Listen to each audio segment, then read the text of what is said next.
At 17, I signed my name on the back of a faded gas station receipt and promised a girl I'd marry her if we were both still alone at 35.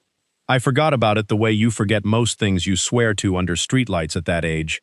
Then, 11 minutes before midnight on the night I turned 35, someone knocked on my door 3 times. Slow, evenly spaced, like a countdown. And when I pulled it open, she was standing there in the rain, holding that exact receipt between 2 fingers, like a ticket she'd been saving her whole life. My name is Theo Marsh, and to understand why my hands started shaking before she even said a word, you have to go back 18 years, to a parking lot behind a diner that doesn't exist anymore. Her name was Margot Keller. We grew up in a town small enough that everyone's business was technically public property, the kind of place where the most exciting thing on a Friday night was watching the high school marquee get a new misspelled message. Margot and I met in the worst possible way. We were both the kids nobody picked. I was the quiet one who drew comic panels in the margins of every notebook instead of taking notes. She was the loud one who corrected teachers and refused to apologize for being smarter than the lesson plan. We got assigned to the same chemistry table junior year because the teacher, Mr. Boyle, believed seating charts were a form of punishment, and he was right. The first thing she ever said to me, she leaned over our shared lab tray, looked at the dragon I doodled on my worksheet, and said, "His proportions are wrong. The wings can't hold that body up. He'd fall out of the sky immediately." I looked at her. "It's a magic dragon." "Magic isn't an excuse for bad engineering," she said, and went back to her work like she hadn't just decided we'd be friends for the next 2 years. That was Margot. Quick, sharp, slightly dangerous when she was bored, which was always. She had this way of saying the exact true thing nobody else would say, and then watching your face to see if you could take it. Most people couldn't. I could. I think that surprised her. I think it surprised both of us how fast a chemistry lab partner became the person I texted at 2 in the morning when I couldn't sleep, and the person who showed up at my window with cold fries when my parents were fighting loud enough to hear from the driveway. We were never a couple. I want to be clear about that because everyone always assumed otherwise, and we always laughed it off. Or more accurately, I laughed it off. Margot usually just got a strange, unreadable look on her face and changed the subject. I didn't understand that look back then. I understand it now. God, do I understand it now. The promise happened the spring of senior year, the night before graduation. We'd snuck out to the parking lot behind Delroy's Diner with a bag of vending machine food and $41 between us, which we were absolutely not going to spend on anything responsible. We sat on the hood of my dad's borrowed truck and talked about the future the way you only can at 17, when the future is still a rumor and not a bill. She was leaving. That was the thing hanging over the whole night, even though neither of us said it. She'd gotten into a university 4 states away on a scholarship she'd fought for like a war. I was staying. My dad's auto shop needed hands, and college money was a fairy tale in my house. We both knew that by August, the distance between us would stop being a parking lot and start being a map. "You're going to forget about me," she said, picking at the label on a soda bottle. "I'm not going to forget about you. Everybody says that." She wouldn't look at me. Then they get new lives and new people, and the old ones turn into a story they tell once a year at Thanksgiving. "Margot? What?" I didn't have anything smart to say, so I said the dumb true thing instead. "You're the only person who's ever made me feel like I wasn't behind on something. I'm not going to forget that." She finally looked at me, and there was that expression again, the unreadable one, except this time there was something underneath it that flickered for half a second before she covered it up. "Okay," she said. "Then let's make it official." She grabbed the receipt off the dashboard, gas, $19.40, the last fill-up, and dug a pen out of the glove box. "If we're both still alone at 35, she said, writing as she talked, "no spouse, no kids, no white picket disaster, we marry each other, out of spite, out of stubbornness, because we're the only 2 people who ever actually got it right." I laughed. "Got what right?" "Each other," she said simply, and held out the pen. I thought it was a joke. I thought it was the kind of thing you say at 17 that evaporates by 20. But I took the pen, and I signed my name under hers, and she folded that receipt into a tiny square and slid it into the inside pocket of her jacket, like it was a contract that mattered. 35, she said. That's 18 years. That's so far away it's basically science fiction. You'll be married with 4 kids by then, I told her. She gave me a look I didn't decode until almost 2 decades later. Maybe, she said. Or maybe I'll be standing on your porch. Then she leaned over and kissed me on the cheek, close to the corner of my mouth, close enough that I felt it in my chest for a week, and she hopped off the truck and said, "Come on, we have $41 to waste." And the moment was over before I could understand it had been a moment at all. She left in August. I helped her pack the car. I waved until the dust settled, and then, exactly like she'd predicted, life happened to both of us, and the distance turned into a map, and the map turned into years. Here's the part where I'm supposed to tell you I pined for her the whole time. I didn't. Or, I didn't let myself know that I did, which I'm learning is a different thing. We talked for the first couple of years. Phone calls that got shorter, texts that got further apart. She had a whole new world, new friends with inside jokes I wasn't in on, a major that consumed her, a life with momentum. I had the shop, and then my dad's heart attack, and then the shop fully on my shoulders at 23. We weren't avoiding each other. We were just 2 people the current carried in different directions, and neither of us was strong enough or brave enough to swim back. I dated. I want you to know I genuinely tried. There was Hannah for 2 years, who was kind and patient, and who eventually told me, very gently, on a Sunday morning, that she felt like she was dating a man who was always half listening for a phone call that never came. I told her she was imagining it. She wasn't. We split up like adults, which is to say sadly and without anyone to blame, and I told myself the empty feeling afterward was just the breakup. There was a woman named Priya I met at a wedding, smart and funny, who lasted 8 months until the night she watched me get quiet at a party and asked who I was thinking about. I said nobody. She said, "Theo, I've watched your face. There's a nobody you think about a lot." I didn't have an answer. That was the answer. By 30, I'd stopped really trying. Not out of heartbreak. I'd convinced myself I just wasn't a relationship person, that I was happy with the shop, my routines, the dog, the quiet. I built a whole identity out of being fine. I was the friend who showed up, the brother who remembered birthdays, the guy who fixed everyone's car for cost and never asked for anything back.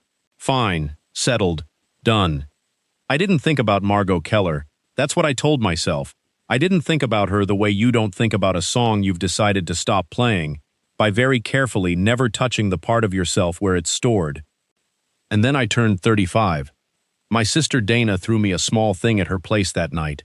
Nothing big, a few people, a sheet cake with my name spelled correctly for once, my niece making me wear a paper crown that said Birthday King in glitter.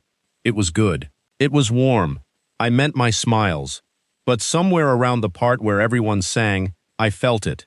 That low, specific ache that shows up at the milestones. The one that whispers you're the only one here without a person. Everyone at that party had a someone. My sister had her husband. My best friend Marcus had his fiancée curled into his side.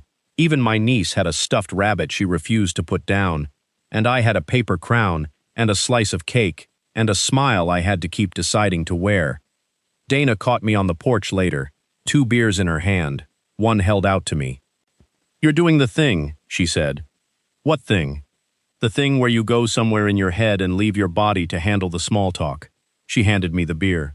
"You've done it since we were kids." I took a drink. Just thinking about being 35. It's not that old. It's not the number. I didn't know how to explain it. It's just, there was supposed to be more of me by now. More of a life. I've got a shop and a dog and a paper crown. Dana was quiet for a second. Then she said the thing only a sister can say. "You ever think the reason none of them stuck is that you were already taken? You just never told yourself by who." I laughed it off. I'm very good at laughing things off. It's my best skill, honestly, better than fixing engines, but the laugh didn't reach where it was supposed to. And Dana saw that, and she let it go the way good sisters do, by changing the subject and pretending she hadn't just dropped a stick of dynamite in my chest. I went home around 11. My house is small, on the edge of town, the kind of place with a porch light that buzzes and a screen door that never quite latches. It had started raining, the slow, steady kind that feels like the sky settling in for the night. I let the dog out, let him back in, took off my shoes, and sat down on the couch in the dark with my paper crown still ridiculously on my head. I don't know what made me do it. Some instinct I couldn't name. But I got up, went to the closet, and pulled down a shoebox from the top shelf. The box where I keep the stuff that doesn't have anywhere else to live. Old photos, a watch of my dad's, a ticket stub, and at the bottom, the jacket. My senior year jacket, the one I could no longer button, that I'd kept for reasons I never examined. I don't know why I checked the pocket. I really don't. Maybe some part of me had been counting down to this night for 18 years without telling the rest of me. I reached into the inside pocket, and my fingers found a tiny folded square of paper, soft from age. I unfolded it under the lamp. Gas, $19.40. And on the back, 2 names in 2 different handwritings, and the words I'd forgotten I'd agreed to. If still alone at 35. I sat there holding it and felt 18 years collapse into a single ache. And I thought, for the first time letting myself think it all the way through, I never stopped measuring everyone against her. That's why none of them fit. They were auditioning for a role that was already cast. The clock on my microwave said 11:49, and then someone knocked on my door, 3 times, slow, evenly spaced. For a second I didn't move. People don't knock at my house at midnight. My friends text. Deliveries don't come. The only people who knock are the kind you don't want, and the kind from movies. And I'd just been sitting in the dark thinking about the one person who... I told myself to stop. I got up. I crossed the room with my heart doing something complicated in my chest, and I opened the door. Margot Keller stood on my porch in the rain, 18 years older and somehow exactly the same. The same sharp eyes, the same set to her jaw, except now there was weather in her face, a life lived in it, lines that meant she'd laughed and worried, and stayed up too late for real reasons. Her hair was darker, shorter, she was soaked through, a coat pulled tight, and in her hand, held up between 2 fingers like evidence, was a tiny folded square of paper, the twin of the one in my hand. For a long moment neither of us said anything. The rain filled the silence. Then she said, voice rough, "You kept yours too." I looked down. I was still holding mine. We'd both unfolded them tonight. We'd both, across whatever distance, reached for the same 18-year-old promise on the same night. "Margot," I said. It was the only word I had. "I know it's late." Her voice was trying to be light and not quite making it. "I know this is insane. I drove 6 hours. I told myself the whole way I'd turn around at every exit, and I just didn't." She let out a breath that fogged in the cold. "Happy birthday, Theo." "You remembered?" "I never forgot." She said it too fast, then looked like she wished she could pull it back. "Can I?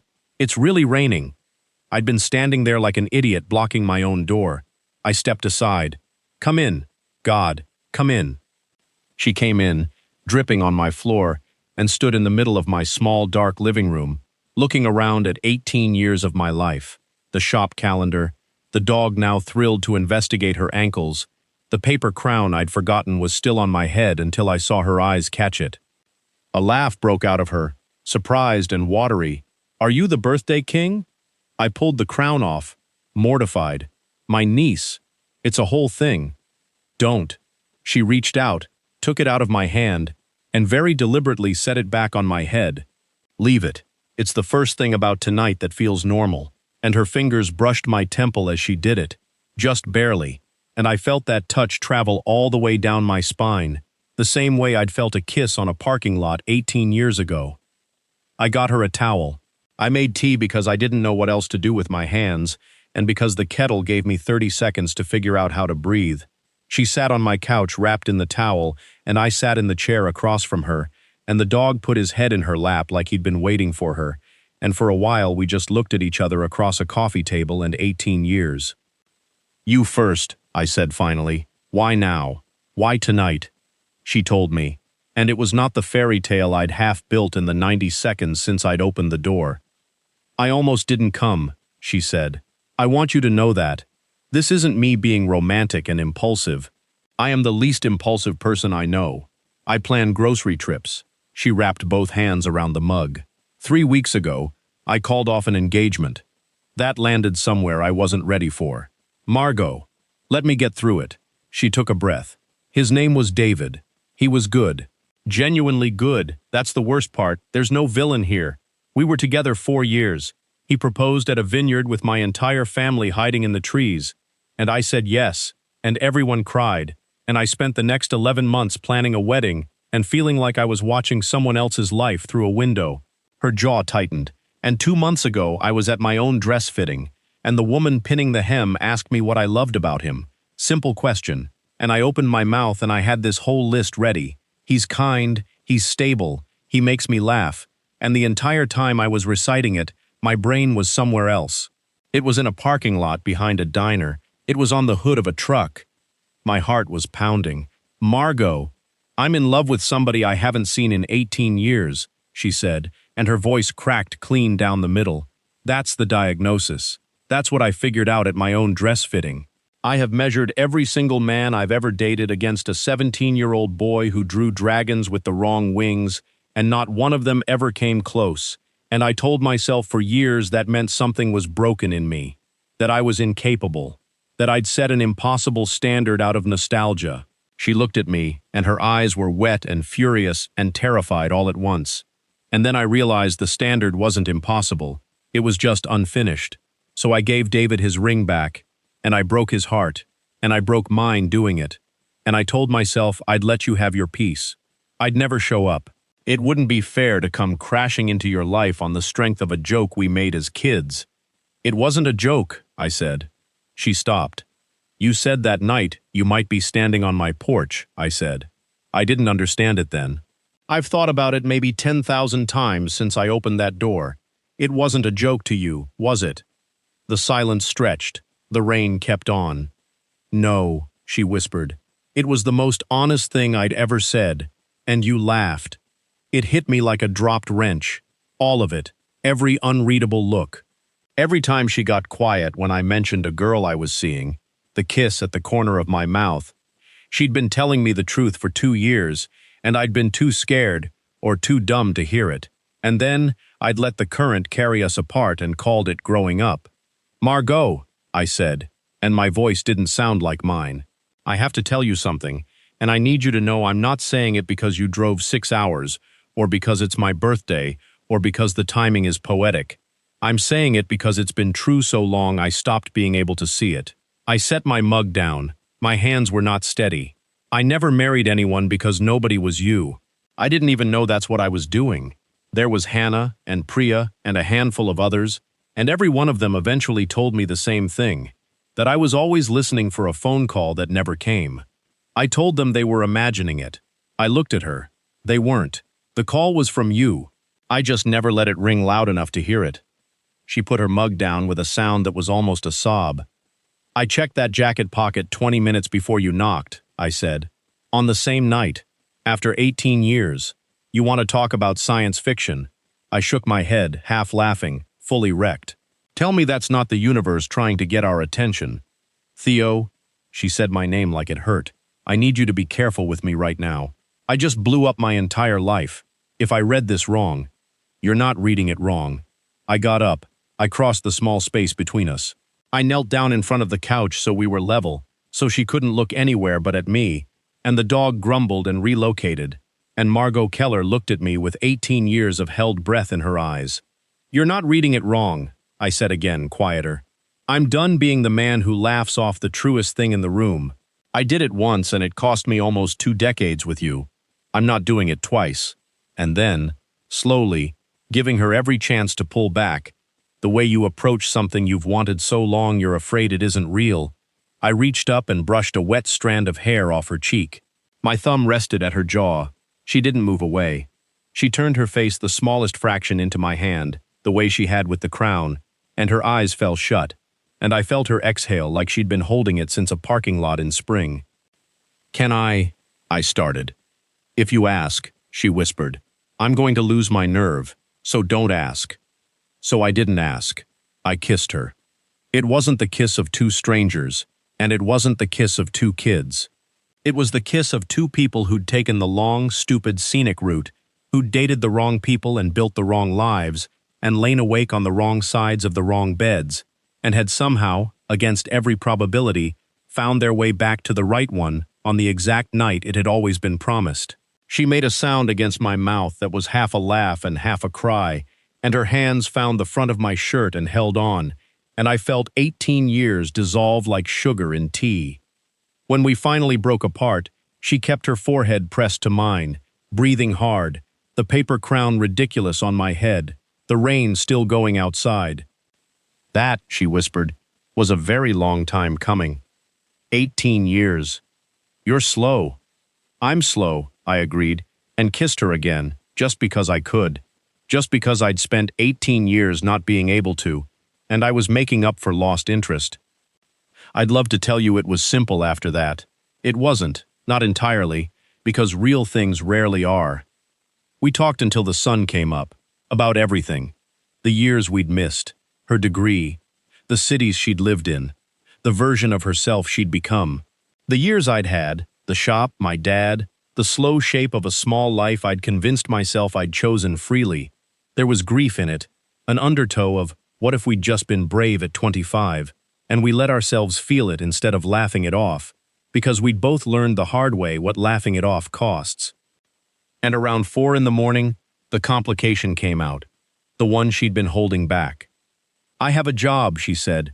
It's why the timing's like this, why it was now or never.